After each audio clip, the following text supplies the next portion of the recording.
Iteni asati. Yo.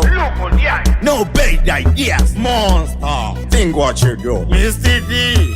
was waiting. Makashevetsera ipapo mukandigasikira mukanditi inini ndine chinakira kwete kufunga handisi kufungidzira maiti ndoshushira kundivengesa nevanhu nezvisina basa mhosva yangu ndeipinda shaya chandatadza kundirimisa nemaoko pasina padza munasave matuhwina kunonyudza makandibuka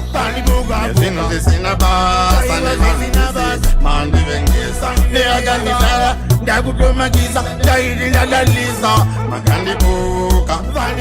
nezvinhu zvisina basa nevanhu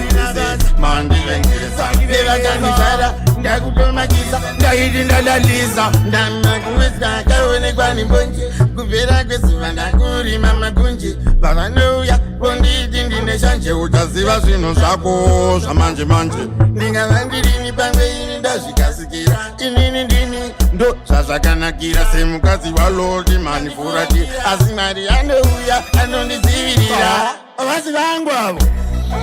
nezvinhu zvisina basa nevanhu mandivengesa neakandidara ndakutomakisa ndaiti ndadalisa makandibuka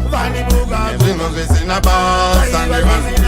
mandivengesa nevakandidara ndakutomakisa ndaiti ndadalisa zvangu izvi zvakunge zvine mamhepo mungatondilonedza mungatore chipo nasi zvamunakidza rava paispopu vamudilimira chava chikopokopotabudika muhaiwe irire mota irimo muwaniwe waniketsa una amaiwe mai vangu kombo zvakuda muna mati avamatimoni makandibuka nezvinhu zvisina basa nevanhu mandivengesa neakandidara ndakutomakisa ndaiti ndadalisa makandibuka nezvinhu zvisina basa nevanhu mandivengesa nevakandidara ndakutomakisa ndaiti ndadalisa mfano ngaine kuroira ngoma nemadhara wakurasika wakuita pengeleke ndingava ndirini pamwe ini ndazvikasikira inini ndini ndo zvazvakanakira semukadzi waloti manifurati asi mari anouya anondidzivirira makandibuka nezvinhu zvisina basa nevanhu mandivengesa neakandidara ndakutomakisa ndaiti ndadalisa makandibuka nezvinhu zvisina basa nevanhu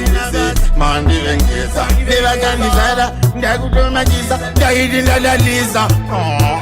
ndakusokera zvakare zvamusingatei izvozvo principle mind your hokofoko mind your turus chimugoma edi vaudze ndiri mboko